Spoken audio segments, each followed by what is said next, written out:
So మీరు అసలు ఇక్కడ ఏమి మీకు కేటీఆర్ గారి విషయంలో ఆ సెక్షన్ పెట్టిండ్రు, బ్రీచ్ ఆఫ్ ట్రస్ట్, మిస్అప్రాపరేషన్ ఇవన్నీ పెట్టిండ్రు.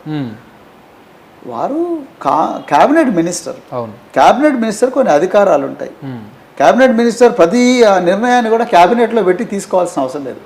కొన్నిసార్లు క్యాబినెట్లో పెట్టకుండానే నిర్ణయాలు తీసుకొని క్యాబినెట్లో రాటిఫై చేసుకుంటారు. ప్రభుత్వంలో అన్ని శాఖలు చేసే పని, ఇది కొత్తదేం కాదు. ఇది రేవంత్ రెడ్డి ఏదో 6 నెలల పరిశోధించి బ్రహ్మ పదార్థం కనిపెట్టిందేం కాదు. దేశంలో కాశ్మీర్ నుంచి కన్యాకుమారి వరకు, అదేవిధంగా అహ్మదాబాద్ నుంచి కలకత్తా వరకు ప్రతి సచివాలయంలో రోజు జరుగుతుంటాయి. ఉదాహరణకు మేము సోషల్ వెల్ఫేర్లో పనిచేసినాం. ఇప్పుడు మాకు తెలంగాణ స్టడీ సర్కిల్ ఉంటుంది. ఈ తెలంగాణ స్టడీ సర్కిల్లో సోషల్ వెల్ఫేర్ డిపార్ట్మెంట్ కింద 3 డిపార్ట్మెంట్స్ ఉంటాయి. 3 డిపార్ట్మెంట్స్లో ఒక్కోసారి అన్ని డిపార్ట్మెంట్స్ దగ్గర డబ్బులు ఉండవు, ఒక డిపార్ట్మెంట్ దగ్గర డబ్బులు ఉంటాయి. డబ్బులు ఉన్నప్పుడు ఏం చేస్తాడు ప్రిన్సిపల్ సెక్రటరీ, చూడయా మీ దగ్గర డబ్బులు ఉన్నాయి, మీకు ఇప్పుడు అర్జెంటుగా అవసరం లేదు కదా, పాపం స్టడీ సర్కిల్లో పిల్లలు ఉన్నారు, వాళ్ళకు ఒక 2 కోట్లు ఇవ్వండి అంటే వీళ్ళకేం తీసుకొని అందులో పెడతాం. సో మేమంటాం, సార్ మరి మాకు డబ్బులు అవసరం ఉన్నప్పుడు ఇస్తారా అంటే, పక్కా ఇస్తారు, నేను మెమో ఇస్తున్నా కదా అంటాడు. మెమో ఇస్తాడు. ఓకే, మెమో ఇస్తే మేము ట్రాన్స్ఫర్ చేస్తాం. ఆయన పరిధిలో ఉన్నటువంటి శాఖల నుంచి వరకు చేసుకొని మెమో ఇస్తాం. మెమో ఇచ్చిన తర్వాత మేము ట్రాన్స్ఫర్ చేస్తాం డబ్బు. ట్రాన్స్ఫర్ చేసిన తర్వాత చెక్ ఇస్తాం. డబ్బు అంటే అఫీషియల్గా చెక్ ఇస్తాం ఏది స్టడీ సర్కిల్.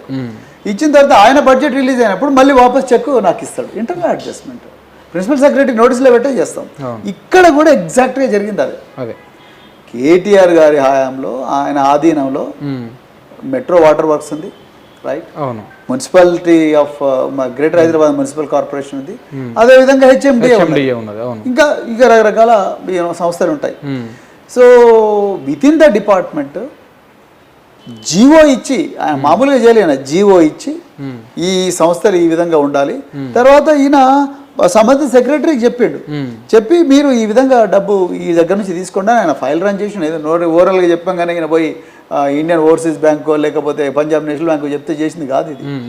ఈయన ఒక ఫైల్ సర్క్యులేట్ చేస్తాడు ప్రిన్సిపల్ సెక్రటరీ. ఆ సర్క్యులేట్ చేసిన ఫైల్ మీద మంత్రి ఎస్ ఈ విధంగా చేయండి అని చెప్పి ప్రిన్సిపల్ సెక్రటరీ ఆదేశాలు ఇస్తే ఆయన ఇంజనీర్కి చెప్తాడు, చీఫ్ ఇంజనీర్ చెప్తాడు, చీఫ్ ఇంజనీర్ బ్యాంక్ వాళ్ళకి చెప్తాడు, మీరు ఫార్ములా ఈకి మనీ ట్రాన్స్ఫర్ చేయండి. Everything is on paper.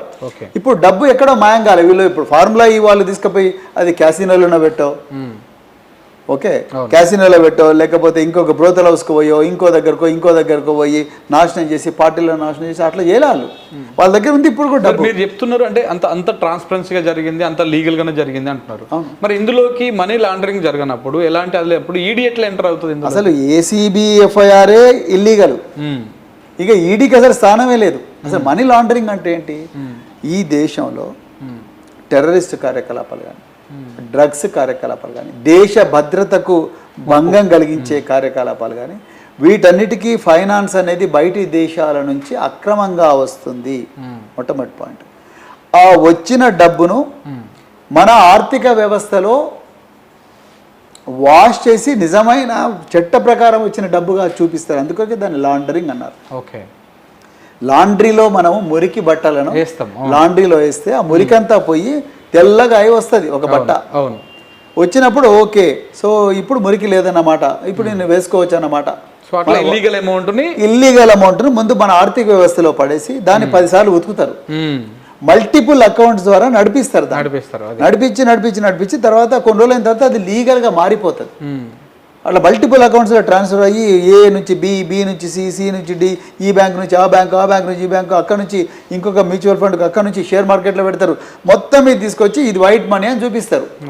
అది మనీ లాండరింగ్. ఎప్పుడు పెట్టిండ్రు? 2002లో ఇండియన్ పార్లమెంట్ మీద దాడి జరిగినప్పుడు, దివంగత వాజ్పేయి గారు ప్రైమ్ మినిస్టర్ ఉన్నప్పుడు ఈ టెర్రరిస్టులందరికీ ఫైనాన్సింగ్ బయటి దేశాలు పాకిస్తాన్ నుంచో లేకపోతే ఇంకెక్కడి నుంచో వస్తున్నాయని చెప్పి అనుమానంతో ఆ ఫైనాన్సింగ్ ఆపాలి, ఇది మన దగ్గరికి స్మగ్లింగ్ రూపంలోనో ముంబై మాఫియా దగ్గరికి పోయో అక్కడ నుంచి వీళ్ళ డబ్బులు వస్తున్నాయి, ఇదంతా ఎట్లానే చేసి ఆపాలని చెప్పి మనీ లాండరింగ్ తీసుకొచ్చిండ్రు.